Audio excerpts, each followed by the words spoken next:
আছে। আদম আলাইহিস সালামের আব্বা নাই আর ঈসা আলাইহিস সালামের আব্বা নাই, তাই না?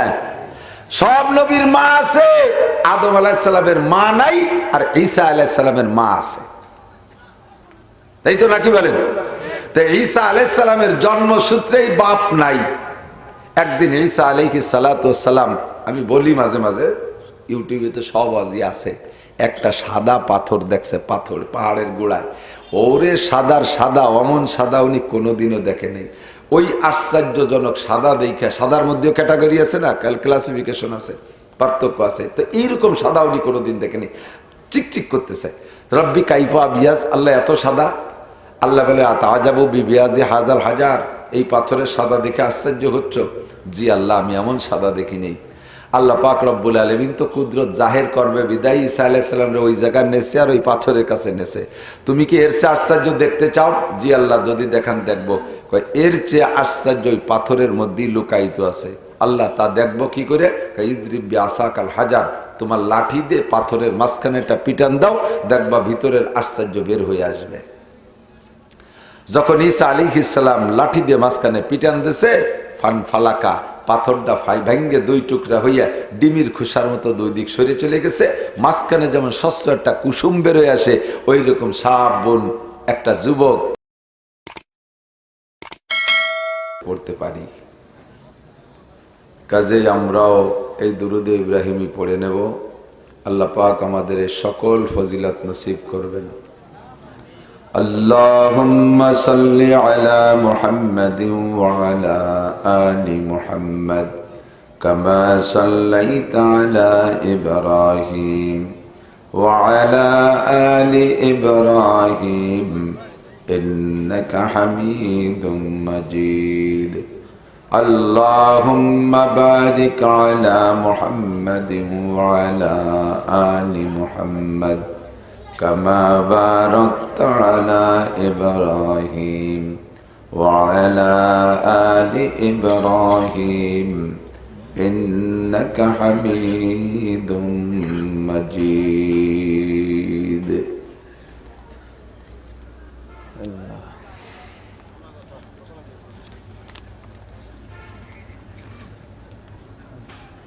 ঐতিহ্যবাহী সৈয়দ আবু ইউসুফ মাদ্রাসা এতিমখানার উদ্যোগে আয়োজিত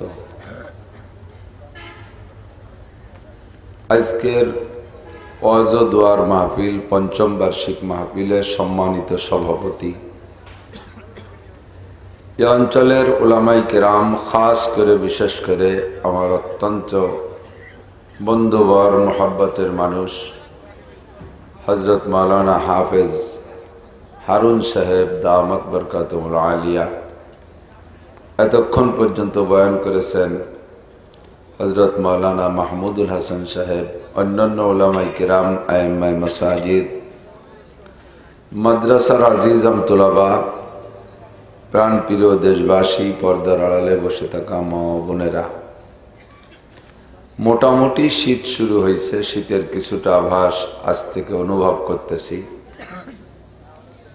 আর 2 দিন পরে হয়তো পৌষ মাস শুরু হবে। আল্লাহ কামুল হাকিমিন খুব সুন্দরভাবে হোসনে ইন্তজামের সাথে গরমের পর শীত, শীতের পর গরম দিয়ে যাচ্ছেন। শীতের এই প্রারম্ভে কুয়াশা শিশির, এর ভিতরে আল্লাহ তাআলা আমাদেরকে রাতের এতক্ষণ পর্যন্ত বসে এই ফিতনার জামানায় অনেক অনেক ভালো কথা বলা ও শোনার তৌফিক দিলেন। অবশেষে মাদ্রাসার বিল্ডিংয়ের জন্য, ইমারতের জন্য যথেষ্ট পরিমাণ দানও করার তৌফিক দিয়েছেন। শুকর আদায় করি আলহামদুলিল্লাহ। আসলে মাহফিলের মূল টাইম হলো এই যতক্ষণ আলোচনা হয়ে গেছে, মাওলানা মাহমুদ সাহেব বয়ান করেছেন এতক্ষণই। এখন ধীরে ধীরে রাত বাড়বে, মানুষের ভিতরে অলসতা আসবে, ঘুম আসবে, ক্ষুধা লাগবে, বিভিন্ন জরুরতে চাপ আসবে। প্রাকৃতিকভাবে উপর থেকে যেভাবে পানি পড়তেছে, এই পানিটা মানুষের দেহের জন্য অনেক সময় অনেকের জন্য ক্ষতির কারণ হয়ে যায়। বিশেষ করে 1 ফোঁটা পানি আমার মাথার তালুতে পড়লে আমার অল্পক্ষণের ভিতরে গলা বসে যায়। খুব ঠান্ডা, অথচ আমাদের এদেশে প্রথা বনে গেছে সন্ধ্যার পরে শ্রোতা আসবে না, গভীর রাত পর্যন্ত মাহফিল হতে হবে। যে সময় মানুষের কষ্ট ক্লান্তি আসে সেই সময় বিদেশি বক্তা, বড় হুজুর, প্রধান বক্তা, আন্তর্জাতিক খ্যাতি সম্পন্নকে শেষ রাত্রি দেয়। ঘুম আসে, জিম আসে, জিমেতে জিমেতে নালাইয়া দাড়ি ভিজে ফেলতেছে, একজন আর একজন পর ঘুমড়ি খাইয়ে পড়তেছে ঘুমাইয়া। এই ঘুম টেয়ানোর জন্য সাইডে বাদাম নিয়ে এসে বসে, কেউ পানে জাগর কাটতে থাকে। এই ভঙ্গি কোরাইরে তো ওয়াজ শোনানোর দায়িত্ব আমাদের না, এত কষ্ট করে ওয়াজ শোনার দায়িত্ব আপনাদের না। ওয়াজ করাও শোনা, ওয়াজ করা নবীদের সুন্নাত, ওয়াজ শোনা সাহাবাই কিরামদের সুন্নাত। তো নবীওয়ালা সুন্নাত যা যেভাবে আসছে সেইটাকে সেইভাবে পালন করার নামই সুন্নাত। ওইটাকে রূপ দিয়ে, রং দিয়ে, সমকালীন যুগের সাথে তাল মিলাইয়া আরো বেশি জশ্নে জুলুস করার নামই হলো বিদআত। কোরআন হাদিসের কোনো জায়গায় লেখা নাই যে নবী রাত 10টা, 11টা, 12টা, 13টা, 14টা ফজর পর্যন্ত ইসালে সোয়াব ডেকসি পাকাইয়া উম্মতরে বসায় রেখে রেখে ওয়াজ করে ফজর ভাত খিচুড়ি খাওয়াইয়া বিদায় দেশে। একটা হাদিস যদি কেউ দেখাতে পারে তার ওয়াজের মাঠেই থাকবো না, কোথাও নাই। এই ওয়াজও বাংলাদেশে এসে বিপদে পড়ে গেছে যে আমরা মক্কা মদিনায় ছিলাম এক কায়দায়, বাংলাদেশে এসে কোন বেকায়দার মধ্যে পড়লাম। ওদিকে বক্তা বড় এক জাক ধরা পড়ে গেছে, আরো এক জাক মাঠে আসতে পারতেছে না। আমরাই কুটি কাটা কয়জন দৌড়ই বেড়াচ্ছি। এই উত্তরে দক্ষিণে বিভিন্ন দিকের ওয়াজের জোয়ারের চাপ এসে আমার পর পড়ছে বেশ, খুব বেশি। 50,000 দাওয়াত আইছে এবার, 50,000 মিনিমাম। আরো ডেলি আসতে তালে আছে। মাত্র 6 মাস 180 দিনে আমি 50,000 দাওয়াত কারে কয়টা দেবো কান? একটু একটু করে সময় ভাগ করছি, স্বাস্থ্যের সাথে পারতেছি না, বুকের মধ্যে ব্যথা করতেছে। কোনো অবস্থাতেই মানুষকে বুঝতে পারি না। শেষমেশ হুজুর আমাদের ওখানে আপনি একটু সোয়া দিলি হবে। খালি সোয়া দিলি কি হবে? এই সোয়া দিলি হবে না কিছু? তার মানে সোয়া দিলি তো কিছু না দিয়ে পারবে না।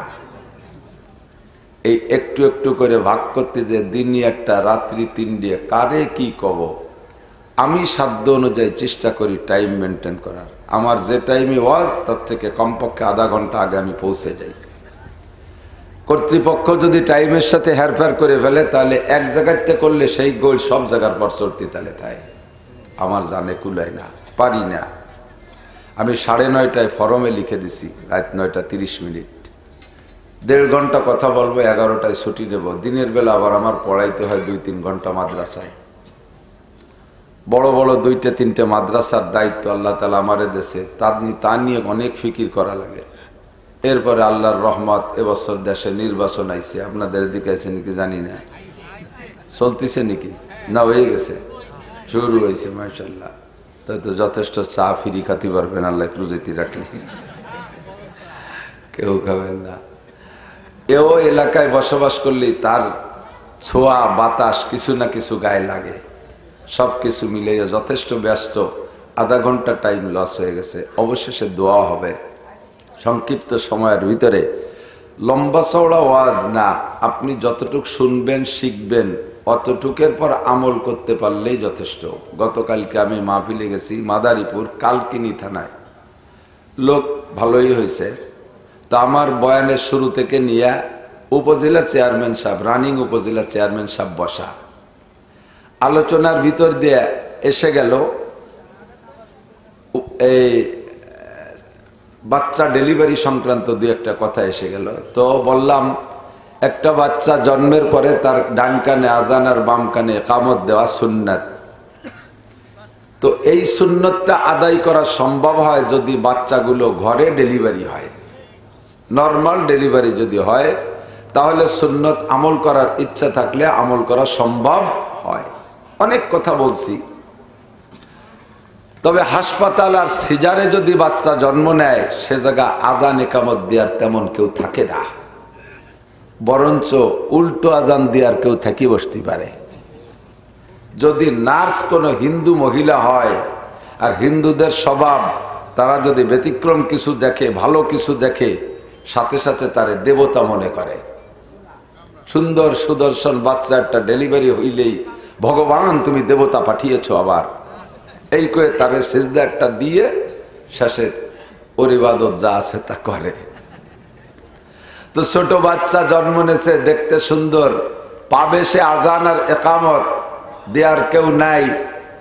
মহিলা হিন্দু নার্স খুশিতে সে যদি একটা উলুধ্বনি দিয়ে দেয়, উড়ু উড়ু উড়ু উড়ু দেয় না হিন্দুরা, সন্দেশ উড়ু উড়ু, এর একটা উড়ু উড়ু যদি তার কানে শুনোই দেয়, তো জন্মের সময় যেটা ভিতরে ঢোকে ওইটা জীবনের শেষ পর্যন্ত ক্রিয়া করে।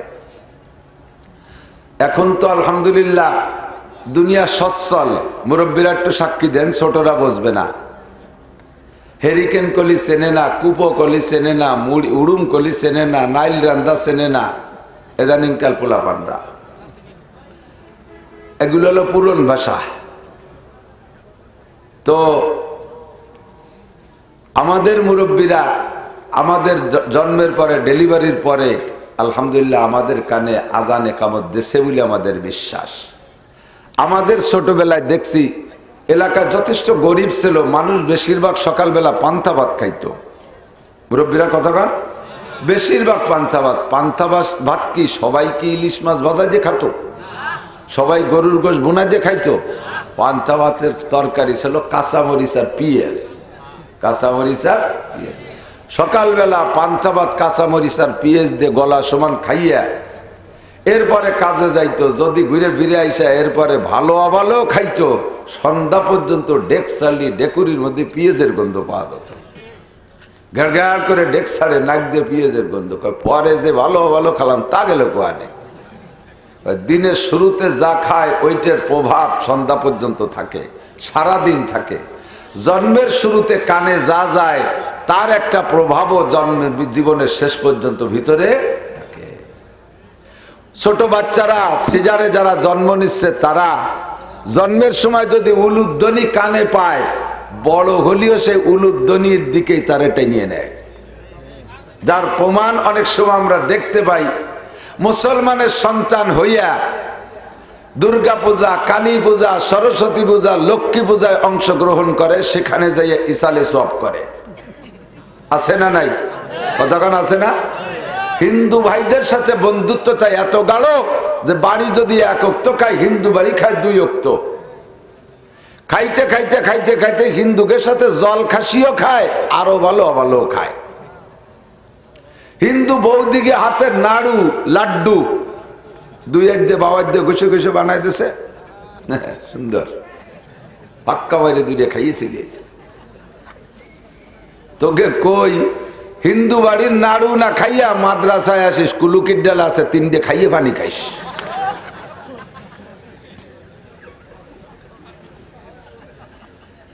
জন্মের সময় যার বিসমিল্লাতে ভুল, ও ছেলে নবীর সারা করে না কবুল। কথা বলেন ঠিক কি ঠিক না?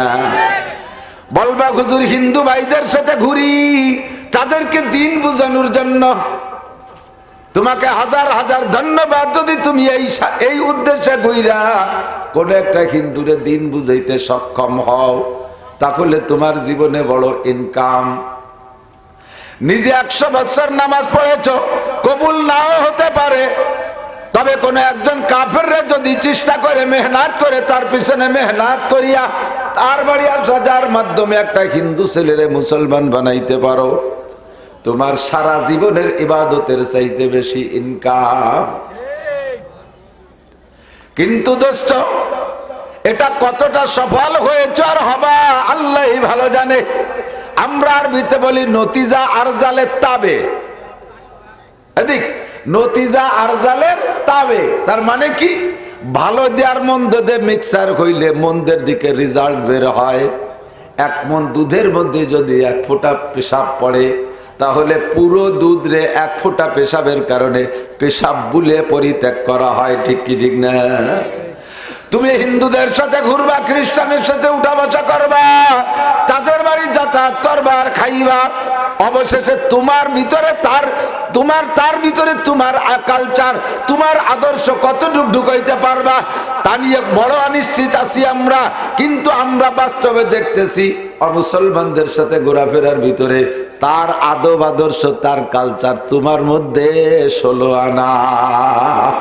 জীবনে তার একটা টুপি পরাইতে পারো নাই, কোনদিন তার একটা কলিদার পাঞ্জাবি পরাইতে পারো না, কোনদিন তার একটা পাজামা পরাইতে পারো না, কোনদিন তার মাথায় পাগড়ি পরাইতে পারো না, কোনদিন তারে সুন্নতি দাড়ি রাখাইতে পারো না, কোনদিন তারে মসজিদে নিতে পারো না, কোনদিন তারে মাদ্রাসায় নিতে পারো না, কোনদিন তারে দিন নামাজ পড়াইতে পারো না, কোনদিন তারে চরমুনার ময়দানে নিতে পারো না, কোনদিন তারে ইস্তেমার মাঠে নিতে পারো না, কোনদিন তারে যে সবে বরাত সবে কদরে ইবাদত করাইতে পারো না, কোনদিন তার জবানে তুমি আল্লাহ শব্দ উচ্চারণ করাইতে পারো না। ও বন্ধু, তার যা যা আছে সব তুমি আমলে নিয়ে আসো। তার দুর্গা পূজায় তুমি যাও, তার সরস্বতী লক্ষ্মী পূজায় তুমি যাও, তার কালী পূজায় তুমি যাও, তার সাথে তুমি উড়াকান্দি যাও। ওরে তার বাড়ি যে তুমি রেগুলার খাও, সেও দাড়ি কাটে তুমিও দাড়ি কাটো, সেও বিড়ি খায় তুমিও বিড়ি খাও, সেও তাড়ি খায় তুমিও তাড়ি খাও, সেও দাঁড়ায় মতো তুমিও দাঁড়ায় মতো, তারও বউ বেপর্দা তোমারও বউ বেপর্দা, তার মেয়েরও কপালে টিপ তোমার মেয়েরও কপালে টিপ, তার মেয়ে যেভাবে চলে তোমার মেয়েটাও সেইভাবে চলে। তোমার কোনো কিছু নবীর সুন্নাত তার মধ্যে ঢুকাইতে পারো নাই, তার সাথে ঘুরতে ঘুরতে তার সব কিছু তোমার মধ্যে ঢুইকা গেছে। ঠিক না? আল্লাহ পাক বলেন ওয়ামাইয়াতাওয়াল্লাহুম মিনকুম ফাইন্নাহু মিনহুম। দুনিয়ায় যার সাথে যার সম্পর্ক হবে, হাসর হবে তার সাথে তার। এর মানে এটা নয় যে তুমি মুসলমান হাসরে জান্নাতে যাবার তোমার সাথে কাফের বেকলেমাওয়ালা হিন্দু বুদ্ধ তোমার সাথে জান্নাতে যাবে, এদিক বুঝবা না দোস্ত। তোমার যার সাথে সম্পর্ক সে যে জায়গা যাবে তুমিও সেই জায়গা যাবা।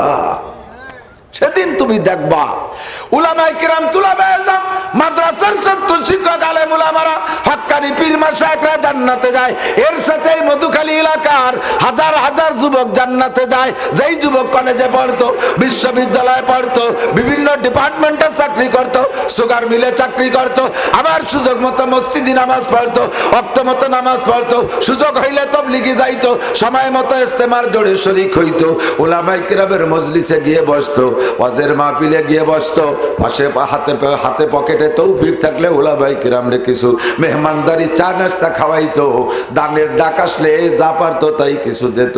এই সমস্ত সাধারণ জেনারেল পাবলিক গুলো উলামায়ে কিরামের সাথে জান্নাতে চলিয়া যাবে। আবার তুমি হাসরের মাঠে দেখবা ওই সব এলাকার হাজার হাজার যুবকরা হিন্দু বুদ্ধ খ্রিস্টানের সাথে বেঈমানদের সাথে জাহান্নামে চলিয়া যাইতেছে।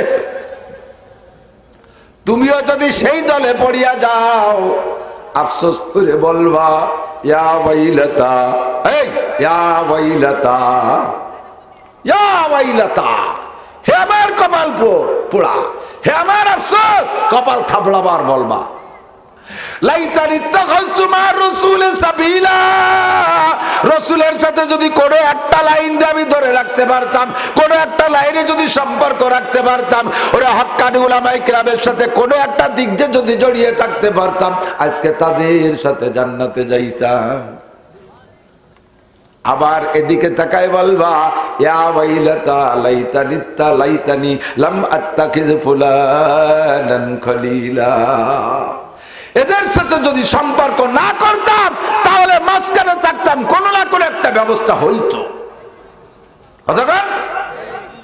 এদিকে রাখো নাই, ওদিকে পীড়িত রাখছো। সাবধান, সতর্ক হয়ে যাও। আল্লাহ পাক আমাদের সকলকে নবী পাকের সুন্নতের অনুসরণ করার তৌফিক দান করে, বলেন আমিন। দুনিয়ায় যত নেতা বলো আর যত ধর্মগুরু বলো, আমার নবীর চাইতে বড় নেতা জগতে কেউ আছে? জোর হলো না? বড় ধর্মগুরু আর কেউ আছে? আমার নবী শুধু আমার নবী নয়, আমার নবী সমস্ত মানুষের নবী। হিন্দুদের নবী আমার নবী, বুদ্ধদের নবী আমার নবী, ইহুদিদের নবী আমার নবী, নাসারাদের নবী আমার নবী, খ্রিস্টানদের নবী আমার নবী, কাফের মুশরিকের নবী আমার নবী, জিনদের নবী আমার নবী, ফেরেশতাদের নবী আমার নবী, সমস্ত নবীদের নবী আমার নবী। কথা বলেন ঠিক কি ঠিক না? কাফাতাল লিন্নাস বাশীরাও ওয়া নাযীরা। সারা জগতের জন্য কিয়ামত পর্যন্তর জন্য সেকেন্ড কোন নবীর দরকার হবে না। এমন বই দিয়ে আর এমন নবী দিয়ে আল্লাহ শেষকালে পাঠাইছে যার পরে আর কিছু দরকার।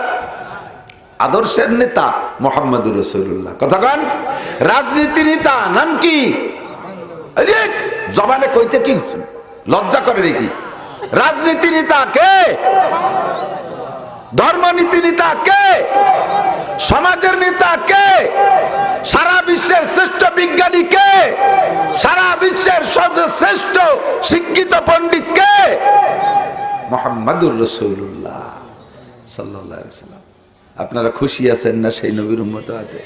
ঘোড়ার ডিম খুশি আছেন। স্বীকার যখন করছেন, অস্বীকার করলাম না। আপনাদের সকলকে ধন্যবাদ। আলহামদুলিল্লাহ। আমরা সবাই খুশি বলেন আলহামদুলিল্লাহ। অন্য অন্য নবীরাও দোয়া করছে এই নবীর উম্মত হওয়ার জন্য। আমি আপনি কোনোদিন দোয়া করছি? সব নবী বলছে আল্লাহ আমাকে নবী না বানাইয়া ওই নবীর উম্মত বানাও, এ বলে নাই। অনেকে বাড়ি আবার এইটুক কয়, কারণ নবী হওয়ার শান্ত বিশাল। সারা দুনিয়ার সমস্ত উম্মতের বুজুর্গদেরকে এক পাল্লায় রাখলে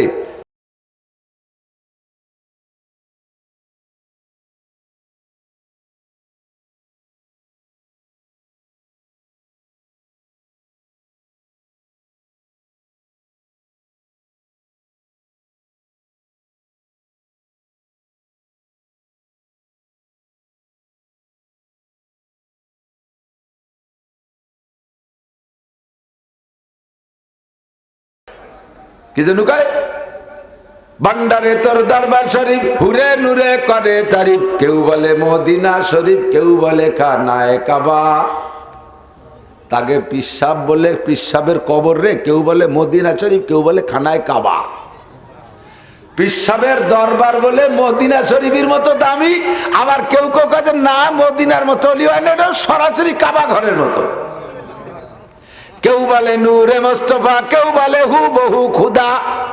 জোরে কন্না নাউজুবিল্লাহ। পিসাবের মাজার রে কেউ বলে নূরে মুস্তাফা, কেউ বলে হুবহু খুদা। এই বলে সিজদা দিয়ে কি কয়, ফাইনামা তুওয়াল্লুনি ফাসাম্মা ওয়াজহুল্লাহ জানি লা শারীকে। সিজদা করি কবুল করো রব্বানা। কবর রে সিজদা করে আর কয় লা শারীকে। সিজদা করি কবুল করো রব্বানা। যেদিকে সিজদা দেব সেদিকে আল্লাহ তুমি আছো, কাজেই খাজা বাবারে সিজদা দিয়ে জাগো তুমি আছো। জোরে কর নাউজুবিল্লাহ। কত বড় মুশরিক। কেউ কেউ কইতে কইতে হুজুরে পাক সাল্লাল্লাহু আলাইহি সাল্লামকে আল্লাহর সাথে তুলনা দিয়ে ফেলে। কন্না নাউজুবিল্লাহ। আল্লাহ আল্লাহ, নবী নবী, ঠিক না? আল্লাহ আল্লাহ, নবী নবী। সব নবীদেরকে আল্লাহ তাআলা মহান সম্মানে সম্মানিত করেছেন। তারা আবার আমার নবীর সম্মান প্রদর্শনার্থে বলেছেন, আল্লাহ আমাকে যদি তুমি শেষ নবীর উম্মত হওয়ার সুযোগ দাও দিতে। নবী তো বানাইছো শুকরিয়া, আবার শেষ নবীর উম্মত হওয়ার সুযোগ দাও দিতে। আল্লাহ পাক কোন নবীর এই দাবি কবুল করেন নাই। অবশেষে একজন নবী যাকে আল্লাহ তাআলা বাপ ছাড়া পাঠাইছে। আদম আলাইহিস সালামের আব্বা নাই আর ঈসা আলাইহিস সালামের আব্বা নাই, তাই না? সব নবীর মা আছে, আদম আলাইহিস সালামের মা নাই আর ঈসা আলাইহিস সালামের মা আছে, তাই তো নাকি বলেন? তো ঈসা আলাইহিস সালামের জন্মসূত্রেই বাপ নাই। একদিন ঈসা আলাইহিস সালাতু ওয়াস সালাম, আমি বলি মাঝে মাঝে, ইউটিউবে তো সব আজই আছে, একটা সাদা পাথর দেখছে, পাথর পাহাড়ের গোড়ায়। ওরে সাদার সাদা, অমন সাদা উনি কোনোদিনও দেখে নেই। ওই আশ্চর্যজনক সাদা দেখে, সাদার মধ্যেও ক্যাটাগরি আছে না, ক্লাসিফিকেশন আছে, পার্থক্য আছে। তো এইরকম সাদা উনি কোনোদিন দেখেনি। চিকচিক করতেছে, রব্বি কাইফা আবিয়াজ, আল্লাহ এত সাদা। আল্লাহ বলে আতাজাবু বিবিয়াজি হাজার হাজার, এই পাথরের সাদা দেখে আশ্চর্য হচ্ছ? জি আল্লাহ, আমি এমন সাদা দেখি নেই। আল্লাহ পাক রব্বুল আলামিন তো কুদরত জাহের করবে বিদায় ঈসা আলাইহিস সালামরে ওই জায়গায় নেছে আর ওই পাথরের কাছে নেছে। তুমি কি এর চেয়ে আশ্চর্য দেখতে চাও? জি আল্লাহ, যদি দেখান দেখবো। কয় এর চেয়ে আশ্চর্য ওই পাথরের মধ্যেই লুকায়িত আছে। আল্লাহ তা দেখবো কি করে? ইজরিব বিআসাকাল হাজার, তোমার লাঠি দিয়ে পাথরের মাঝখানে একটা পিটান দাও, দেখবা ভিতরের আশ্চর্য বের হয়ে আসবে। যখন ঈসা আলাইহিস সালাম লাঠি দিয়ে মাঝখানে পিটান দিছে, ফান ফালাকা, পাথরটা ভাঙ্গে দুই টুকরা হইয়া ডিমির খোসার মতো দুই দিক সরে চলে গেছে। মাঝখানে যেমন স্বচ্ছ একটা কুসুম বের হয়ে আসে, ওই রকম সাবুন একটা যুবক ইসাল্লি আলাল মুসাল্লা একটা জায়নামাজের উপরে দাঁড়িয়ে দাঁড়িয়ে নামাজ পড়তেছিল ওই পাথরের মধ্যে। নিশ্ছিদ্র পাথর, ফুটো নাই, ছিদ্র নাই, অক্সিজেন যার কায়দা নাই, কার্বন বেরোনোর কায়দা নাই, কোনো ফুটো নাই, এমন একটা নিশ্ছিদ্র পাথরের মধ্যে মানুষ বেঁচে থাকা, এটা এক নম্বর আশ্চর্য। দুই নম্বর আবার জায় নামাজের পর দাঁড়ায় দাঁড়ায় নামাজ পড়তেছে, আর এক আশ্চর্য। তিন নম্বর দেখে জায় নামাজের সামনে আবার বেমৌসুমি আনসিজন কিছু ফল, তিন আশ্চর্য। উনি এই তিনটা দেখিয়া তাক মেরে রয়েছে। তো সালাম ফিরানোর আগে তার যুবকের সাথে কথা বলা যাচ্ছে না। যুবক সালাম ফিরানোর পরে জিজ্ঞেস করছে, ইয়া আব্দাল্লাহ কাম তা'বুদাল্লাহ হাফি হাজাল হাজার। চোখ তো বড় হয়ে গেছে, আল্লাহ পাথরের মধ্যে মানুষটাকে কি করে, এক আশ্চর্য। ও যুবক, তুমি এই পাথরের মধ্যে কতকাল ইবাদত করতেছো? যুবক জবাব দেয়, তাকরিবান 400 আম, আনুমানিক 400 বছর আমি নামাজ পড়তেছি। 400 বছর আমি ইবাদত করি পাথরের মধ্যে। ঈসা আলাইহিস সালাম জিজ্ঞেস করলেন, ইয়া আব্দুল্লাহ মা ওয়াদাতা ফি ওয়াজ ইবাদাতিক, এই 400 বছর ইবাদত করে পাথরের মধ্যে আল্লাহর কাছ থেকে তুমি কি প্রতিদান, কি পুরস্কার তুমি পেয়েছো? যুবক কয়, ওয়াজাদতু শাইআইন, দুইটা পুরস্কার পাইছি। কি কি বলো? কয়, এক নম্বরে যেদিন আল্লাহ তাআলা আমারে পাথরের মধ্যে আবদ্ধ করেছে, ওই দিন পাথরটা ছিল একেবারে মিশমিশে কুচকুচে কালো, আমি ভিতরের থেকে বাহিরে কিছু দেখতেছিলাম না। অন্ধকার পাথরের মধ্যে মালিক আমারে আটকায় ফেলাইছে। এবার আল্লাহ আমারে সুযোগ দিয়েছে এখানে ইবাদত বন্দেগী করার। আমি আবদ্ধ অবস্থায় জীবিত আছি, আমি এখানে জায়নামাজ পেয়ে গেলাম। জান্নাত থেকে ফেরেশতারা জায়নামাজ দিয়ে গেল আমার এর মধ্যে। আমি জায়নামাজের পর দাঁড়িয়ে দাঁড়িয়ে ইবাদত করা শুরু করলাম।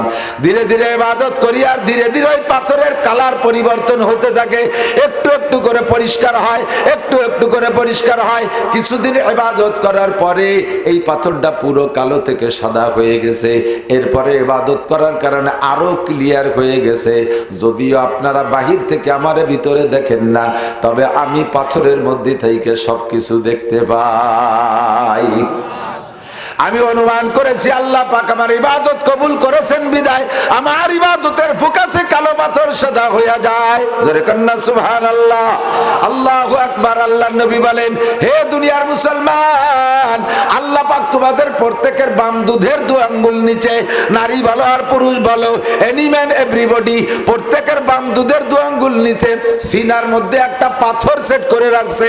আলা ইন্না বিল জাসাদি লামুদগা ইযা সালুহাত সালুহাল জাসাদ কুল্লুহু ওয়া ইযা ফাসাদাত ফাসাদাল জাসাদু কুল্লুহু আলা ওয়া হিয়াল কলব। প্রত্যেকের সিনার মধ্যে একটা গোশতের টুকরা আছে। আরবিতে ওইটার নাম হলো কলব, বাংলায় বলে হৃৎপিণ্ড, ইংরেজিতে বলে হার্ট। ওই যেটা কলব যেটাকে বলা হয়, ওইটা দেখতে একটা গোশতের টুকরা। জন্মসূত্রে ওইটা বড় স্বচ্ছ থাকে, ওর গায়ে কোনো দাগ দাব্বা থাকে না, একেবারে নিষ্পাপ নিষ্কলঙ্ক। ওইটা পরিষ্কার ধবধবে সাদা। না, মানুষের কলব তো দেখি তো পরান টরান তো মাঝে মধ্যে বেড়ে, গরুর পরানো যেমন মানুষের, আর অন্যান্য অঙ্গ গোস্তের চাইতে আর ওইটা হলো লাল বেশি। সাদা সাদা, এই সাদার সাদা না, সাদা হলো গুণ সাদা। একটা মেমোরি কার্ড কিনছেন, একটা মেমোরি কার্ড, ওইটা যেদিন কিনছেন সেদিন ওটা সাদা। আসলে কি সাদা না কালা? বডি তো কালা, ওর মধ্যে কিছু লোড দেওয়া নাই বিদায় ওর নাম সাদা। পরে ভর্তি ভরিয়ে গেছে আর সব লোড হয়ে গেছে, ওর মধ্যে আর জায়গা নাই। এখন বাইরেও কালা, ভিতরেও কালা। আমাকে আপনাকে যেই গোস্তের টুকরো ভিতরে দিয়েছেন, জন্মসূত্রে আল্লাহ তাআলা ওইটিকে নিষ্পাপ হিসেবে পাঠিয়েছে। একেবারে ফ্রেশ পরিষ্কার একটা হৃৎপিণ্ড, পরিষ্কার একটা মেমোরি কার্ড, ওইটার গায়ে কোনো দাগ ধাব্বা নাই। পরিষ্কার হাদিসের মধ্যে আছে, যখন বান্দা একটা, যুবক আমার দিক তাকাও, যখন একটা গুনাহ করে ওইটার গায়ে একটা দাগ পড়ে, আর একটা গুনাহ করে আর একটা দাগ পড়ে, যদি তওবা করে ফেলে ওই দাগটা মুছে দেওয়া হয়। আবার তো গুনাহ করেছে আর একটা দাগ পড়ে, যদি তওবা করে মুছে পরিষ্কার করে দেয়, লাল বাটনে চাপ দিয়ে দেয়, ডিলিট বাটনে চাপ দিয়ে ওইটা মুছে দেয় ফেরেশতারা। কিন্তু যদি গুনাহ করতেই থাকে তওবা না করে, তাহলে ওই পাথরটা কালো হয়ে যায়, ওই সিনার মধ্যে গোশতের টুকরাটা কলমটা কালো হয়ে যায়। এরপরে যদি আপনি কোনো দরবারে যাইয়া কোনো ওয়াজের মাহফিলে বা নির্জনে কোনো 2 রাকাত নামাজ পড়া গভীর রাত্রে অন্তর থেকে তওবা করেন, এখান থেকে যে বিছানায় শুয়ে ডান কাত হইয়া শুইয়া অন্তর থেকে তওবা করেন, মালিক আমি জীবনটারে ধ্বংস করে ফেলেছি, রব্বানা যালামনা আনফুসানা ওয়া ইল্লাম তাগফির লানা, ও রব্বানা যালামনা আনফুসানা ওয়া ইল্লাম তাগফির লানা ওয়া তারহামনা লানাকুনান্না মিনাল খাসিরিন।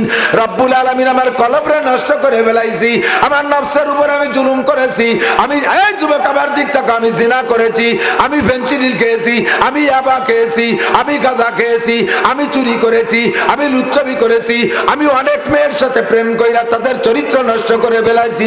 আল্লাহ আমি কত জায়গা কত অন্যায় করে ফেলেছি, আমি আগামীকাল সকাল পর্যন্ত বাঁচবো না আমার বিশ্বাস, কারণ আমি ঘুমের সময় দোয়া পড়ছি, আল্লাহুম্মা বিসমিকা আমুতু, আল্লাহ তোমারই নামে মরিতেছি, আমি মরণের অঙ্গীকার করে ঘুমাই। কথা বলেন ঠিক কি ঠিক না?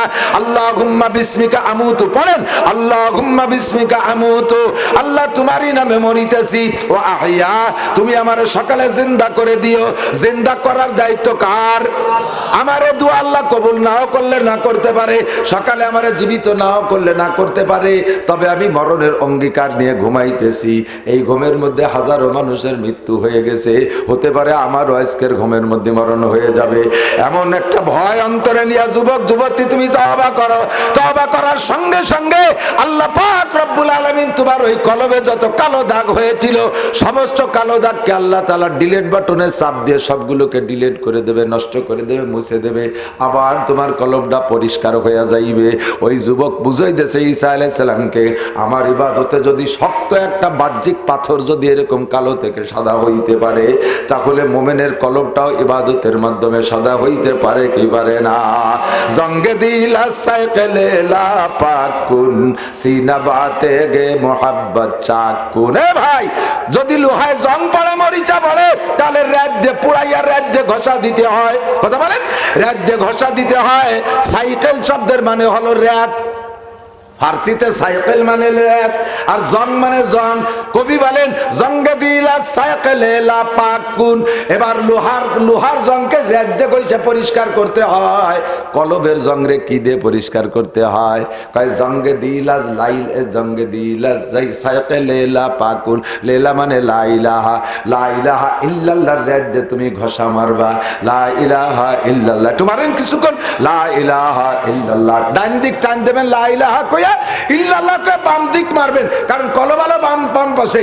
ইল্লাল্লাহর জিকির, ইল্লাল্লাহর সারা কলবের মধ্যে ঢুকাই দিতে হবে। লা ইলাহা ইল্লাল্লাহ, লা ইলাহা ইল্লাল্লাহ, লা ইলাহা ইল্লাল্লাহ, লা ইলাহা ইল্লাল্লাহ, লা ইলাহা ইল্লাল্লাহ, লা ইলাহা ইল্লাল্লাহ। शजर में हजर में तेरी रंग बू है, जिधर देखता हो उधर तू ही तू है। ला इलाहा इल्लल्लाह, ला इलाहा इल्लल्लाह, ला इलाहा इल्लल्लाह, ला इलाहा इल्लल्लाह, ला इलाहा इल्लल्लाह, ला इलाहा इल्लल्लाह, ला इलाहा इल्लल्लाह, ला इलाहा इल्लल्लाह। ना अमेरिका ना लंदन से हो उल्फत, मुझे मस्ते मदीना कर खुदाया। ला इलाहा इल्लल्लाह, ला इलाहा इल्लल्लाह। লজ্জা করে জোরে একবার লা ইলাহা ইল্লাল্লাহ পড়বা, আল্লাহর কসম তোমার আমলনামায় এই জায়গায় বসে 4000 নেকি লেখা হয়ে যায়। লা ইলাহা ইল্লাল্লাহ, লা ইলাহা ইল্লাল্লাহ, লা ইলাহা ইল্লাল্লাহ, লা ইলাহা ইল্লাল্লাহ। নির্জনে জিকির করবেন বাবা, দল ধরে জিকির করা জরুরি না। মসজিদে শুক্রবার সোমবার তারিখ দিয়ে জিকির করা জরুরি না। যার যার জিকির সেই করবেন, এমন ভাবে এমন সময় জিকির করবেন যাতে দিলটা নরম হয়ে যায়। ওয়াসাব্বিহুহু বুকরাতা ওয়া আসিলা, সকাল সন্ধ্যা জিকির করো। এর মানে সকালে একবার বিকেলে একবার তা নয়, 24 ঘন্টা জিকিরের মধ্যে থাকবো। কথা বলেন। গান বাজনা, মমতাজ মনির খান আলমগীরের গান গাইতে শোনালো কি? ওই সাবিনা ইয়াসমিন, রুনা লায়লার গান, আর ওই আব্দুল আলিমের গান, আর নজরুল সঙ্গীত, আর ঠাউর সঙ্গীত, এগুলো বাদ দিয়ে একটু আল্লাহর সঙ্গীত আর মোহাম্মদের সঙ্গীত একটু জবানে নিয়ে আসো। কাজের ভিতরে আপনি জিকির করেন, লা ইলাহা ইল্লাল্লাহ, লা ইলাহা ইল্লাল্লাহ, লা ইলাহা ইল্লাল্লাহ। জিকিরের সাথে কাজ করবেন। আমি কসম দিয়ে বলতে বাধ্য, ইনশাআল্লাহ অভ্যাসে পরিণত হয়ে গেলে দেখবেন বিনা জিকির অবস্থায় কাজে যে বরকত পাইতেন তার চাইতে দ্বিগুণ বরকত পাওয়া যাবে। পুরো কাজটা দুনিয়ার কাজ ইবাদতে পরিণত হয়ে। আল্লাহু আকবার। বন্ধুরে আমার, যুবককায় আমার ইবাদতের ফোকাসে আমি 1 নম্বরে কালো পাথরের সাদা হওয়া পাইছি, এটা আল্লাহর পুরস্কার। 2 নম্বরে কি পাইছো? কাজা হাযা রিজকু বিনাল্লাহ ইয়ারযুকুনি আল্লাহু তাআলা ফি কুল্লি ইয়াউমিন সালাসা মাররা মিনাল জান্নাহ। একটু কোন সুবহানাল্লাহ। এই যে ফল দেখতেছেন, এখন তাজা তাজা নতুন কাঁচা পাকা আম পাওয়া আমাদের দেশে কঠিন না? এই সময় আম পাওয়া, এখন তাল পাওয়া কঠিন, এই তাল পাওয়া যায়। ওই সব আনসিজনি ফল, এটা রিজিক আল্লাহ তাআলা প্রত্যেক দিন জান্নাত থেকে একজন ফেরেশতা মোতায়েন করে রেখেছে, 3 ওয়াক্ত আমার কাছে জান্নাতি খানা পৌঁছাইয়া দেয়। আল্লাহ আল্লাহ। এবার ঈসা আলাইহিস সালাম আশ্চর্য হয়ে বলতেছেন, আল্লাহ, আদম সন্তানের মধ্যে এত বড় মকবুল ইবাদত করনেওয়ালা, এত বড় ভালো আবেদ কি আর অতিবাহিত হয়েছে? আমার তো বিশ্বাস যে যায় না আর এইরকম ইবাদত করনেওয়ালা আর আসবে না, এরকম আবেদ কি আর হবে আর হয়েছে? আল্লাহ তাআলা আশ্চর্য হয়ে বলতেছেন, আল্লাহ পাক বলতেছেন, ঈসা, তুমি এই যুবকের ইবাদত আর নেকিতে আশ্চর্য হচ্ছে, এর চেয়ে বেশি নেকিওয়ালার সংবাদ আমি কব? আপনারা কি বলেন, বলবো? ঈসা আলাইহিস সালামকে আল্লাহ তাআলা জিজ্ঞেস করতেছেন, আমি কি এর চাইতে বেশি নেকিওয়ালা আর বেশি মকবুল বান্দার পরিচয় বলবো? ঈসা আলাইহিস সালাম বললেন, জি আল্লাহ বলেন। সে কারা? তারা আবার কারা? সে আবার কে? আল্লাহ পাক বললেন, আমার আখেরি জামানার নবী, তোমার পরে যিনি আসবেন মুহাম্মদুর রাসূলুল্লাহ সাল্লাল্লাহু আলাইহি ওয়াসাল্লাম, তার উম্মতের মধ্যে একেবারে সাধারণ, ভ্যান চালায়, রিক্সা চালায়, দিন মজুর, কিসেন, মুসিগিরি করে, মেথরগিরি করে, কিন্তু সে মোমেন, কলেমা পড়ে, 5 ওয়াক্ত নামাজ পড়ে।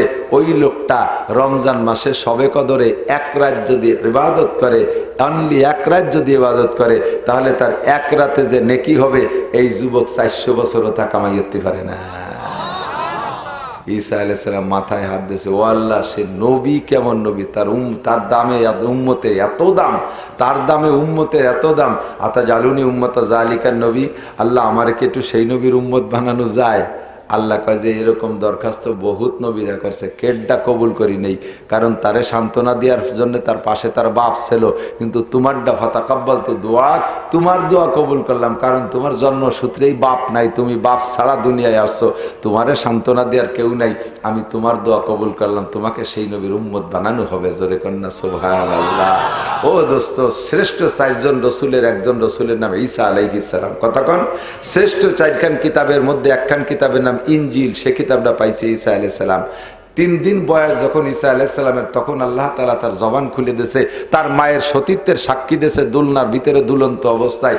এত বড় জলিলুল কদর মুজিজাওয়ালা নবীও এই নবীর উম্মত হওয়ার জন্য আবেদন করে পাশ করাই নিয়ে আসে।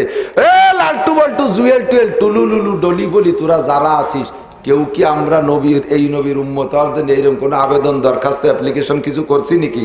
মিটিং মিছিল, ধর্মঘট, হরতাল মরতাল কিছু করছি যে ওই নবীর উম্মত না পাঠালি বা না বানালি যাবো না, যাবো নাই, রুহের জগতে ব্যারিকেড দিছি, ভিট বানাইয়া আটকে টাইট হয়ে রয়েছি, এরকম করেছি নাকি? আল্লাহ তাআলা সহজে আসানের সাথে আমাদের সেই নবীর উম্মত বানাইছে। একটু শুকর আদায় করেন আলহামদুলিল্লাহ, একটু শুকর আদায় করেন আলহামদুলিল্লাহ। কিন্তু দুঃখের বিষয়, তো কো যাওয়া সুন্নতে আহমদ কো যা বা मोहम्मद कैबुअद निस्बत तुरा कल्ब में सोज नहीं रूह में एहसास नहीं। ए मुसलमान, कल्ब में रूह नहीं, कल्ब में सोज नहीं, रूह में एहसास नहीं, कुछ भी पैगाम मोहम्मद का तुझे पास नहीं। ए दिख নবীর উম্মত হইয়া খুশিতে শুকর আদায় করিলা, কিন্তু নবী কোথায় আর তুমি কোথায়? নবীর চরিত্র কোথায় আর তোমার চরিত্র কোথায়? নবীর আখলাক কোথায়, তোমার আখলাক কোথায়? নবীর সুন্নাত কোথায় আর তুমি কোন জায়গায়? স্লোগান দাও নবীর উম্মত বলিয়া, ভিতরে লাগাইছো, ভিতরে ঢুকাইছো অন্য কিছু, উপরে লেবেল লাগাইছো মধুর লেবেল, অথচ ভিতরে বোতলের মধ্যে ঢুকাইছো তুমি মদ। কতক্ষণ? আতে তোমার দানের শীষ। এই মাননীয় প্রধানমন্ত্রী আইছে আপনাদের মধুখালী কলেজ ময়দানে, এখন এই দেশের আমলিগ বিএনপি যারা আমলিগ তারা তো একটাও মিস করবেন না যাইতে। বিএনপি বা জামাত ইসলাম এরাও যাবে। প্রধানমন্ত্রী যদিও দল না করি তবে একটু দেখে আসি মাননীয় প্রধানমন্ত্রী, হাজার হাজার লাখ লাখ মানুষ। আপনি একেবারে আমলিগের জন্মসূত্রে আমলিগ, আপনার দাদাও আমলিগ ছিল, বাপও আমলিগ, আপনিও আমলিগ, ছাত্রলীগ, কিন্তু গেছেন ওই জায়গায় স্লোগান দিতে দিতে হতেতে এক মুঠা দান, এরি দান কাটছে, এক মুঠা দান হাতে বেরিয়া দল ধরে প্রত্যেকের হাতে নে, সবাই এক এক মুঠা ধান নে, এক মুঠা দান হাতে করি আর মুখী স্লোগান দিছে নৌকা নৌকা। হাতে দানের মুঠার মুখে নৌকা। এই অবস্থায় যদি প্রধানমন্ত্রীর স্টেজের সামনে যান, আপনাকে লোক দিয়ে ধরিয়ে নিয়ে কপালে চুমো দেবে না? বুঝবে যে তুমি আন্তর্জাতিক খ্যাতি সম্পন্ন মুনাফেক, পাক্কা মুনাফেক। হাতে রাখিস দানের শীষ, সবার পেলে কাটে নৌকার ছবি, আর তোর হাতে ডাইরেক্ট দানের শীষ, আর তুই মুখী কইস নৌকা। আয় তোরে দেব নমিনেশন জম্মের দিয়া। কথা কন না কেন? নমিনেশনের দিন চলছে তো, 2 কোটি টাকা দিয়ে নমিনেশন কেনে। আমাদের এদিক না, আমাদের এদিক আল্লাহর রাস্তায় পাচ্ছে। 2 কোটি টাকা দিয়ে চেয়ারম্যানই নমিনেশন কেনে। আমি এদিক তাকান, একজন চেয়ারম্যানের বেতন 10,000 টাকা, বছরে পায় 1,20,000, 5 বছরে পায় 6 লাখ। আর কোনো হালাল ইনকাম চেয়ারম্যানের নাই। এর দাড়ি আমি চ্যালেঞ্জ করে বলতে পারি, আমি বহু চেয়ারম্যান গুটিয়ে কাছে খাটি গুটিয়ে আইছি। মাদ্রাসায় যখন ক্লাস 2তে পড়ি, ফার্সি বাড়ি যাবা, সেই সময় আমি নিউ চেয়ারম্যানের বাড়ি লজিং। আমি একটুক মানুষ ছিলাম, চেয়ারম্যানের পিএস ছিলাম আমি। চেয়ারম্যান যা করতো সব আমারে নিয়ে করতো, কেউ বিশ্বাস করতো না, খালি আমারে করতো। আমি চেয়ারম্যান ভাইজে খাইয়েছি। বৈধ ইনকাম চেয়ারম্যানের এই 10,000 ছাড়া নাই। বছর 5 বছরে 6 লাখ টাকা, 2 কোটি টাকা দিয়ে নমিনেশন করলো, তাহলে তার পর্তা পড়লো কত? কামাই করবে কোন জায়গার থেকে? আবার 2 কোটি টাকা দিয়ে নমিনেশন কিনছে, এদিকে নির্বাচনের সময় আর 2 কোটি টাকা লাগে। যার কাছে যায় সে কয় খালি মুহি ভোট, বেশকিতে উবতে পড়ে। ওরা আমারে 20,000 টাকা সাজিয়ে গেছে, তাই তারে দিলাম না ভোট। তুমি নৌকো তাতে কি হয়েছে, স্বতন্ত্র এবার উঠাই নেব। কলি যে রাতের বেলা ফাউদের কাকা এই যে 2 লাখ থাকলো, এই যে খাইছো লাখ লাখ টাকা, শুয়োরের গু খাইও তা না খাইয়া বাংলা কয়ে দিলাম, একের ডাইরেক্ট বাংলা, অত পিরিতির বাংলা আমি জানি না। কোন প্রার্থীর কাছ থেকে চা খাওয়া, টাকা খাওয়া, পরাটা খাওয়া, তার বাড়ি মুড়ি খাওয়া, এই নির্বাচনের উপলক্ষে তারা ভোট দেওয়ার স্বার্থে হারাম হারাম হারাম, ডাইরেক্ট হারাম। আর গাঁজাখোর, এবাখোর, ফেন্সিডিল, হিরোইন খোর 2-3 বার নুসে মেরে মোড়ে জুতোর বাড়ি খাইছে, সেইটি এখন গোসলরিয়া এসে তার চরিত্র বলে ফুলির মতো পবিত্র। আছে না নাই? যাই নিয়ে শুনে এইরকম পার্টি আপনাদের এলাকায় আছে আমি জানি না, আল্লাহ আমি জানি না, আল্লাহর কসম আমি জানি না, কারণ জানার টাইম আমি পাইনি। আমি তো নির্বাচন হয়ে গেছে না হবে তাই আমি জানি না, জিজ্ঞেস করলে আপনাকে কাছে। কের ভিতরে এই স্বভাব থাকলে সেজন্য আবার আমার অ্যাটাক করে না যে হুজুর তুমি আমার এইরকম পছন্দ দিয়েছো। আমি আন্তর্জাতিকভাবে বলি, আমাদের দেশেও, আমাদের গোপালগঞ্জ নির্বাচন সামনে, এইরকম গুলোরে চিনে শুনে বুঝে শুনে যদি সমর্থন দেন, ভোট দেন, যার আখলাক সম্পর্কে জানি, মাল্লাম ইয়াখাফিল্লাহ লাম ইয়াখাফিন নাস, জিনা করছে আল্লাহরে ভয় না পাইয়া, মদ খাইছে আল্লাহরে ভয় পায় না, গাঁজা খাইছে আল্লাহরে ভয় না পাইয়া, এবা খায় আল্লাহরে ভয় না পাইয়া, চুরি করে আল্লাহরে ভয় না পাইয়া, লুচ্ছমি করে আল্লাহরে ভয় পায় না, তারপরে ব্যবসা বাণিজ্যে 2 নম্বরই করে আল্লাহরে ভয় পায় না, দাড়ি কাটে সকাল বিকেল আল্লাহরে ভয় পায় না, নামাজ পড়ে না জীবনে 1 ওয়াক্ত আল্লাহরে ভয় পায় না। যে লোকটা আল্লাহরে ভয় পায় না, ও লোকটা আপনার বিজিএফ কার্ড মারিয়ে খাতি, ও টোন মন আর রাস্তাঘাট মারিয়ে খাতি আপনারই একটুও ভয় পায় না।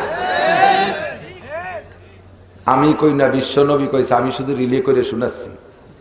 মাল্লাম ইয়াখাফিল্লাহ লাম ইয়াখাফিন নাস, যে আল্লাহরে ভয় পায় না সে মানুষকে ভয় পায় না, আল্লাহর হক দুষ্ট করতে দ্বিধাবোধ করে না, আপনার হক সঠিকভাবে বুঝে দেবে। এই যে আপনি বুঝলেন কিভাবে? কতবার পুলিশের কাছে গাঁজা এবার কারবার করতে যে ধরা খাইছে, তার চরিত্র বলে ফুলির মতো পবিত্র। এইরকম ইজা মুদিহাল ফাসিক গজিবার রব, উলামায়ে কিরাম আমারে সাক্ষী দেন। ছোট্ট ছোট্ট বাচ্চা কাউসার নুরানিতে বলে ইজা মুদিহাল ফাসিক গজিবার রব, যখন ফাসিকের প্রশংসা করা হয়, গুনাহগারের প্রশংসা করা হয়, তখন আল্লাহ রেগে যায়, আল্লাহ গজব দেয়। যার কারণে প্রমাণ, নির্বাচনের বছর বাংলাদেশে বিভিন্ন প্রকার গজব আসে। সিডার, সুনামি, টর্নেট, সাইক্লোন, নার্গিস, আইলা, বুলবুল, আমপান, ফানি, ভূমিকম্প, ভূমি, ভূধস, অগ্নিবৃষ্টি, অনাবৃষ্টি, অতিবৃষ্টি, জলোচ্ছ্বাস, এই দলে দলে আসে নির্বাচনের বছর। কারণ আমরা ভোটাররা এক অন্যায় করছি ওই হারাম খাইয়া, 2 নম্বরে আর একটা আমরা প্রশংসা করছি ফাসেক রে, তার সম্পর্কে আরো কি কই, বোতল ভাইকে দিলে ভোট শান্তি পাবে দেশের লোক। এরা নাইসিব, হ্যাঁ নোটক বাটস্কুত। আল্লাহু আকবার। এখন এরকম অযোগ্যরে ভোট দিয়ে যদি নির্বাচিত করে বসায় দেন, এরপরে সে দেশে থেকে আকাম করবে। আপনি কাবা ঘরের মধ্যে যদি মুনাজাত করেন, এই জায়গা থেকে যত অন্যায় করবে সমস্ত অন্যায়ের গুনাহ আপনি কাবা ঘরের মধ্যে বসেও পাবেন। সাবধান, সতর্ক, ভোট কারে দেবেন, সবই ওই রকম দেবো কারে। এবার ওর মধ্যে তেলুটাই আর বাইতুটাই ভাগ করিয়ে তেলুটাই ডাকি নেন, নাকি না বাইতুটাই বাইতুটাই বোঝেন তো, যেগুলো ভালো থাকে ওরেকা মগজ বাইতুটাই, আর যেগুলো যে মাথা মোটা পায়খানার মধ্যে থাকে ওরেকা তেলুটাই। সব এলোমেলো হয়ে গেছে, ভালো জায়গায় সমর্থন করতে হবে। কথা বলেন ঠিক না? আল্লাহ পাক আমার বাংলাদেশকে রক্ষা করুন, জোরে বলেন আমিন। আল্লাহ তাআলা আমাদের হেফাজত করে বলেন আমিন। ও দোস্ত, লাকাদ কানা লাকুম ফি রাসূলিল্লাহি উসওয়াতুন হাসানা। আমার আপনার ভিতরে সুন্নত আনতে হবে, মুহাম্মদুর রাসূলুল্লাহ সাল্লাল্লাহু আলাইহি সাল্লামের সুন্নত। রাজি আছেন ইনশাআল্লাহ? একটা সুন্নতের পর আমল করলে হাতে গুনে কয়টা সুন্নত করে দেব, আমল করবেন তো ইনশাআল্লাহ? রাতভর হাসাই কান্দায় বিভিন্ন রঙের রস করলাম, কিন্তু বাড়ি যে কি আমল করবেন তার কিছু নিয়ে যেতে হবে না। 1 নম্বরে আপনি একটু ওয়াদা করতে পারবেন, আমি আজ থেকে আর নামাজ কাজা করব না। দেখি একটু স্বেচ্ছায় কে কে নিয়ত করেন তো, নিয়ত করেন তো। আমি নামাজ পড়ার সিস্টেম নিয়ত শিখিয়ে দেবেন ইনশাআল্লাহ, নিয়ত শিখিয়ে দেবো ইনশাআল্লাহ। আল্লাহ এই হাতগুলোকে নামাজি বানায় দাও। আল্লাহ হাতওয়ালাকে কাবার গায়ে হাত দেওয়ার তৌফিক দাও। আল্লাহ হাতওয়ালাকে মরণকাল পর্যন্ত 5 ওয়াক্ত নামাজি বানায় দাও। আল্লাহ হাতওয়ালাকে মসজিদে নবাবিতে রসুলে পাকের রওজায় হাত দেওয়ার তৌফিক দাও। হাতওয়ালাদের মুখে তোমার হাতের খানা খাওয়াই দিও। হাতওয়ালাদের মুখে রসুলের হাতের হাউজে কাউসার পৌঁছাই দিও। মাশাআল্লাহ, আল্লাহ কবুল করুন। আর যারা দাড়ি কাটছেন তারা কি একটু নিয়ত করা যাবে? একটা মানে বুঝতে পারতেছি না, কয় যে হুজুর এত তাড়াতাড়ি আপনি কি বিরক্ত, অন্য তখন দাড়ি বাদ দেন, সময় নিয়ে এমনি রাত পানি বুড়ো হয়ে গেলি, যে সময় পাইয়ে যাবে না সেই সময় তো রাখাই লাগবে না। পাকা পর্যন্ত তুমি হায়াত পাবা কিনা তার গ্যারান্টি আছে নাকি? তামুতুনা কামা তাহিয়ান। এই যুবক আমার দিক শোন শোন শোন, এদিকে আয়, তোরে নিয়ে একসাথে নবী পাক সাল্লাল্লাহু আলাইহি ওয়াসাল্লামকে নিয়ে সাথে একসাথে যাতে জান্নাতে যাইতে পারি। আল্লাহ কবুল করুন, বলেন আমিন। তোমার এই জন্য সুসংবাদ দিচ্ছে, শোনালো কি? তামুতুনা কামা তাহিয়ান। যে চেহারায় তুমি বেঁচে আছো ওই চেহারায় তোমার মরণ হবে, আর যে চেহারায় মরণ হবে তুহশারুনা কামা তামুতুন। যে চেহারায় তোমার মরণ হবে, হাসর হবে তোমার সেই চেহারায়। ও যুবতী মেয়ে, যদি তুমি বেপরদায় জীবনযাপন করো ওই অবস্থায় তোমার মরণ হবে, হাসর হবে বেপর্দা, খান্নাস, বেশ্যা, দায়ুসদের সাথে। ও মহিলা, যদি তোমার মরণ হয় পর্দার সাথে, আয়েশা, ফাতেমা, খাদিজা, রহিমা, সিদ্দিক, কি বলা হয়, খাদিজা, ফাতেমা, রহিমা, এদের সাথে, রাবেয়া বস্তির সাথে, এই সমস্ত আল্লাহ ওয়ালিদের সাথে তোমার হাসর হবে, তাদের সাথে তুমি হাসতে হাসতে জান্নাতে যাবা। ও যুবক, তোমার মুখে যদি দাড়ি না থাকে, তুমি যত বেশি ইবাদত, আমি শক্ত করে আলী হোসেন শাহ হুজুর বলতেন, আমরা একটু মিঠে মিঠে ওয়াজ করি, মাঝে মাঝে না কইলে তো উপায় নাই। দাড়ি কাটা মানুষের দোয়াও কবুল হয় না। আল্লাহর রসুলের দোহাই ছাড়া দোয়া কবুল হবে না।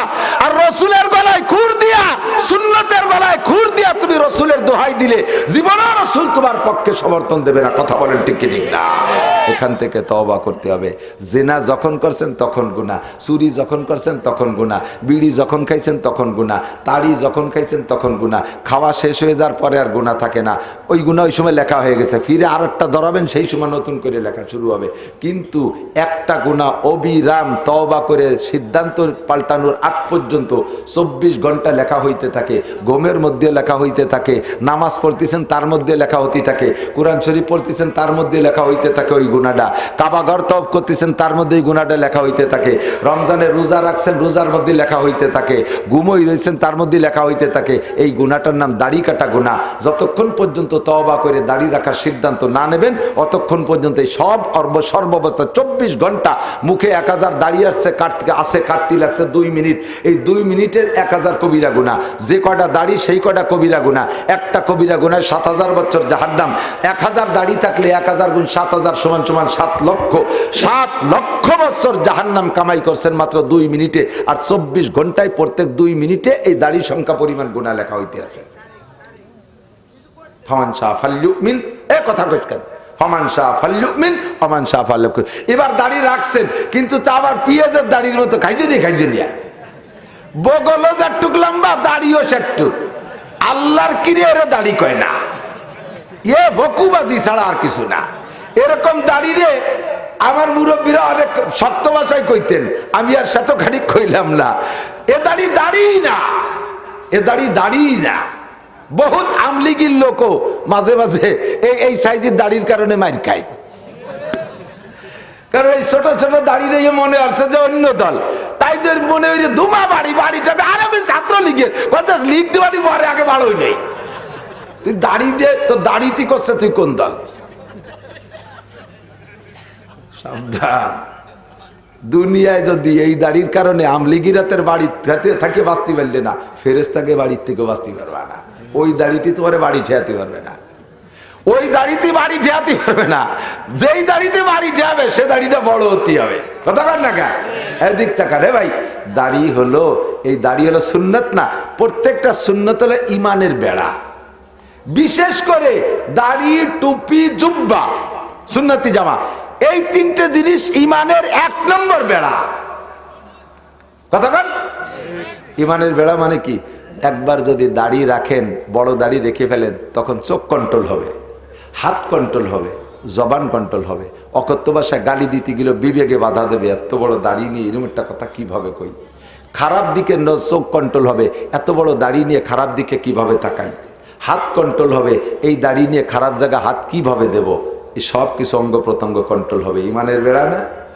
এখন ইমানের বেড়া, এই খেতে যে বেড়া দেন আপনারা, ফসল ঠেয়ানোর জন্য বেড়া দেয় না, এই বেড়া যদি এই নিচের থেকে একটুক দেন, এই টাকনু সমান বেড়া দেন, ওতে কি মুরগির বাচ্চাও ঠেয়ানো যাবে?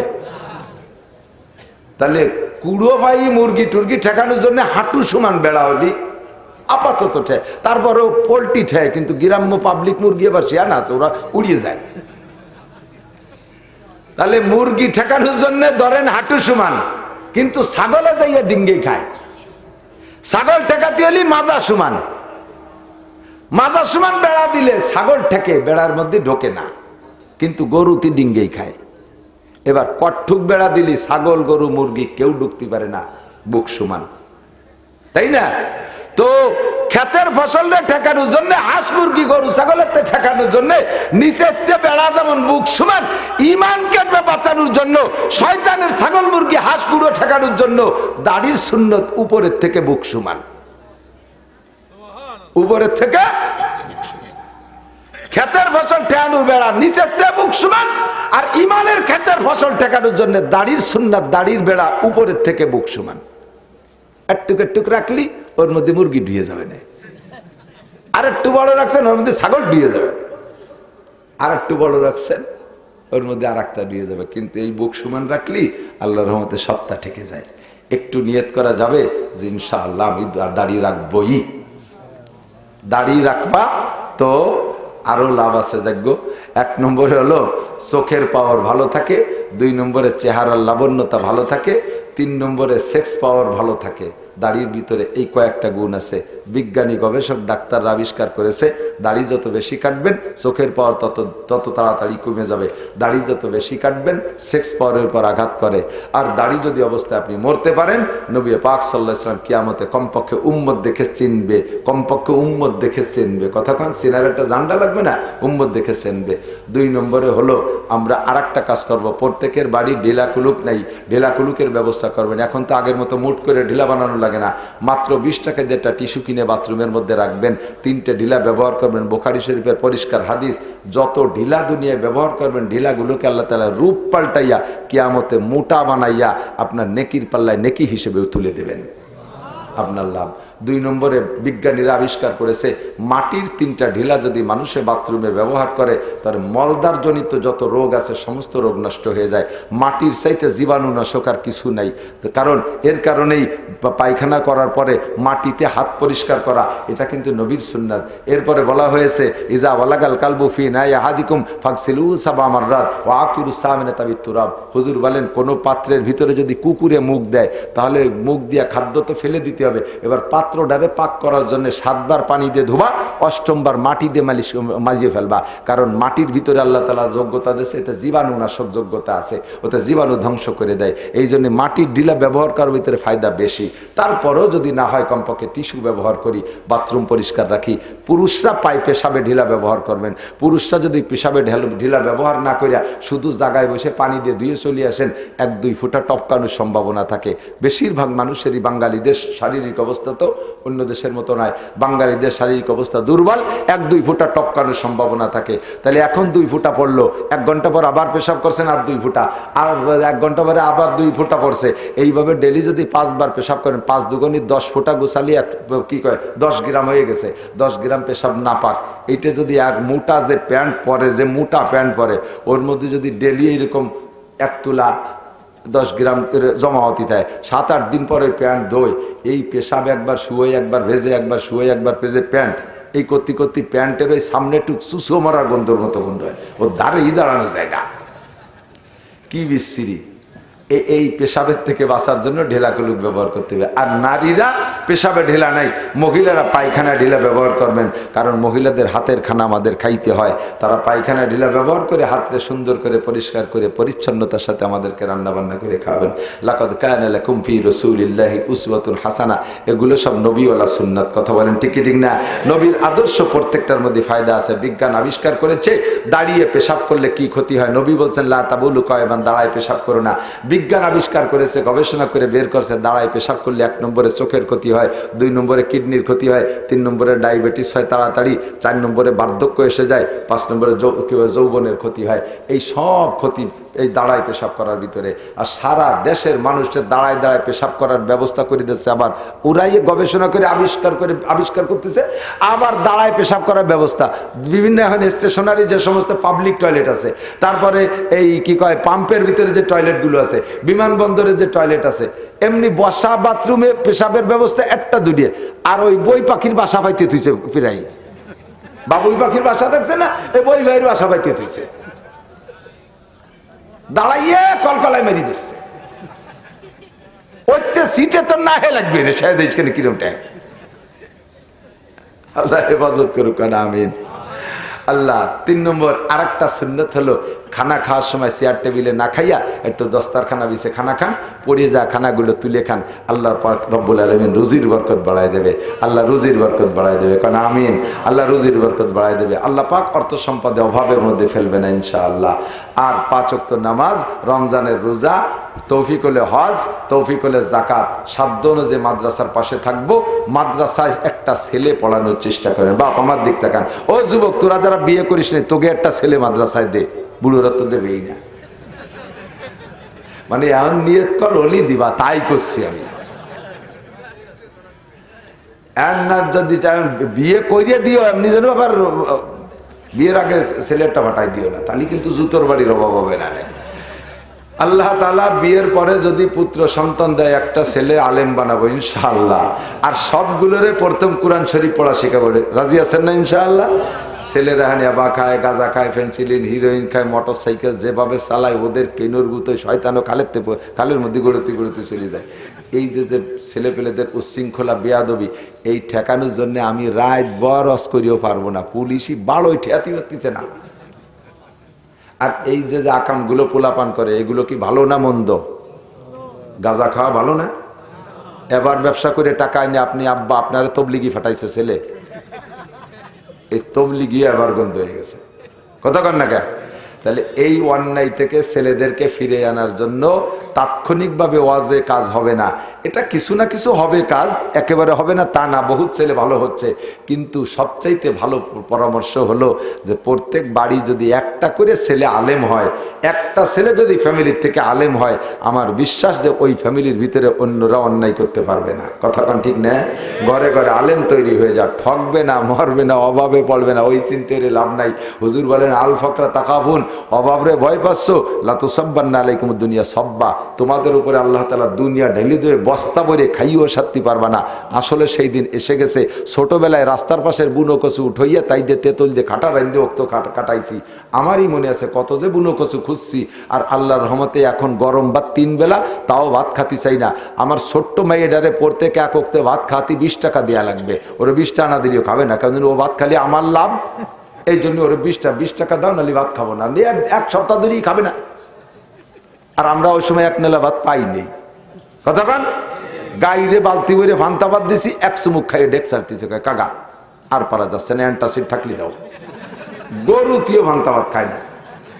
সেই অভাব কি এখন দুনিয়া আছে? কতক্ষণ অবশ্যই দুনিয়া আল্লাহর রহমতে অর্থবিত্তবান হয়ে গেছে, দুনিয়ার অভাব চলে গেছে, আলেম উলামাদের অভাব হবে না ইনশাআল্লাহ। একটা ছেলে আলেম বানাবো, আমাদের মাদ্রাসার খবর রাখবো, রাজি আছি তো ইনশাআল্লাহ? আল্লাহ আমাদের সবাইরে তৌফিক দান করে। সাতক্ষীরে জোরের তারিখ পড়ছে 17, 18, 19 এই ডিসেম্বরে, 17, 18, 19 সাতক্ষীরে তবলিগের জোড়, তবলিগের চিল্লার সাথীদের জোড়। তবে যারা চিল্লা দেবেন সামনে তারাও জোরে যেতে পারবেন, ওখান থেকে আপনাদেরকে চিল্লাই পাঠিয়ে দেওয়া হবে। ওলামাই কেরাম এখান থেকে যাবে, আপনাদের মধুখালী থেকে 500 বাস পাঠানো হয়েছে, ওলামাই কেরামদের জোড়, ওলামাই কেরামদের জোড়, সেখানে যাবেন, শিখবেন, ইনশাল্লাহ আমলে পরিণত করবেন। আল্লাহ তাআলা আমাদের সবাইকে তৌফিক দান করে, সবাই বলি আমিন। আল্লাহুম্মা সাল্লি আলা মুহাম্মাদিন ওয়া আলা আলি সাইয়্যিদিনা। এই যে ভাই অসুস্থ, ওনার চোখে খুব কম দেখে, চোখটা চিকিৎসা লাগবে। যদি কোনো আল্লাহর বান্দা মোহব্বতের সাথে মনে করেন যে আল্লাহ আমারে ভালো দুটো চোখ দেছে, ওনার চোখ দুটের পাওয়ার আল্লাহ নিয়ে যাচ্ছে, আল্লাহ তাআলা ওনার পাওয়ার ফিরে দিক। আর আমার চোখের সদকা হিসেবে বাইরে একটু চিকিৎসার জন্য কিছু পারেন তাহলে দিয়ে যাবেন এখানে, এই পাশে উনি থাকবে। কিছু না হলেও 10টা করে টাকাও যদি দেন তাহলে তার চিকিৎসার জন্য উপকারে আসবে। করছে তো মাঠে। আমি সকলের কাছে একটা দরখাস্ত করি, হজে যার নিয়ত আছে ইনশাআল্লাহ? আছে। আমি সবার জন্য দোয়া করি, আল্লাহ সবাইরে তুমি হজ নসিব করো, বলেন আমিন। 4 লাখ টাকা লাগবে, 3 লাখ লাগবে, 3.5 লাখ টাকা লাগবে, টাকা গুছানো নাই। কিন্তু এই হজ উপলক্ষে ফার্স্ট একটা বুকিং আছে, এই বুকিংটা দিয়ে বাকি আপনি চেষ্টা করেন, আল্লাহ তাআলা আপনার হজের টাকা জোগাড় করে দেবে। তো এই বুকিংটা এই মাদ্রাসার বিল্ডিংয়ের খেদমতের জন্য, যদি কাছে 100টা টাকা থাকে, 100 টাকা দিয়ে আপনি হজ বুকিংয়ে শরিক হয়ে যান। আমার হাতে দেবেন, এই টাকা আমি নিয়ে যাব না, আপনাদের মাদ্রাসায় খরচ হবে, আপনার আবার ওটা কিন্তু ফেরত দেবো না কোনো দিন। হজ বুকিং আমি দোয়া করবো যে আল্লাহ 100 টাকার ওসিলায় বাকি টাকা জোগাড় করে দেয়, একটু কান্না আমিন। যদি কাছে থাকে 100 টাকা আছে ইনশাআল্লাহ, হজ বুকিংয়ে যাই যে ভাই হজ বুকিংয়ে উনি হাজির সাহেব তারপরে 100 টাকা দিয়েছে, আলহামদুলিল্লাহ। এই ছাত্ররা একটু ভিতরে যাও, হজ বুকিংয়ে যদি 100 টাকা থাকে 100, 50 টাকা থাকলে 50, 10 টাকা থাকলে হজ বুকিংয়ে 10 টাকা। তবে 100 টাকা আলাদা যারা আছেন, যদি অলসতা ভাঙ্গে একটু উঠিয়ে আসেন যে আমার সাথে